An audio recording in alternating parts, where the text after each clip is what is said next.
बोलो अब बोलो बोले। सभी साथियों को जोहार, जय जोहार, जय आदिवासी, जय भील प्रदेश। आज दिनांक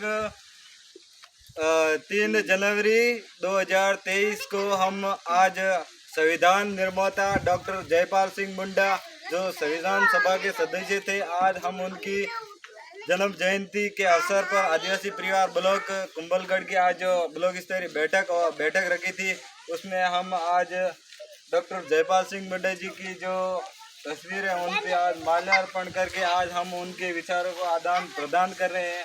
और उनके जो लक्ष्य था, उनका जो आदिवासियों के प्रति जो रुतबा था, जो आदिवासियों के हक अधिकार के लिए जो उन्होंने संघर्ष किया था, जो संविधान सभा के सदस्य थे, और उन्होंने हम आदिवासियों की हर एक मांग जो आज हमको जो संविधान में मिल रही है, जो डॉक्टर जयपाल सिंह मुंडा जी की बदौलत है। लेकिन आज का जो आदिवासी युवा, उनको पता ही नहीं है डॉक्टर जयपाल सिंह मुंडा कौन थे।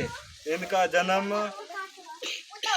दिनांक 3 जनवरी 1903 को हुआ था, जो बिहार में हुआ था। और इन्होंने डॉक्टर की जो पीएचडी की थी, और डॉक्टर की पीएचडी के बाद जो आदिवासियों की जो संस्कृति थी उसकी पूरी पीएचडी की थी। और इन्होंने हॉकी में जो प्रथम भारतीय खिलाड़ी थे हॉकी के, जो विजेता रहे, और इन्होंने मतलब हॉकी में पहला स्थान प्राप्त किया।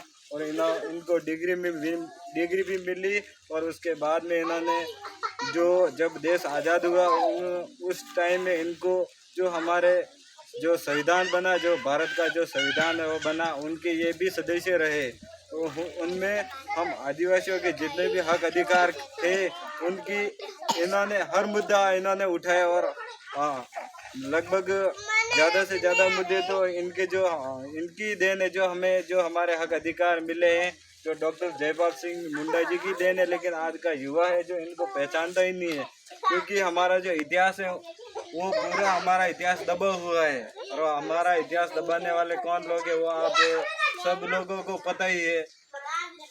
और क्योंकि जो अंग्रेज जैसे ही भारत से वापस चले गए, उसके बाद में जो गणतंत्र लागू हुआ, जो लोकतंत्र लागू हुआ, उसमें इन्होंने ये भी मांग रखी कि जो आदिवासी हैं, इस जो लड़ाई लड़ी थी जो भारत की आज़ादी की, उसमें सबसे पहला जो लड़ाकू था वो आदिवासी ही था।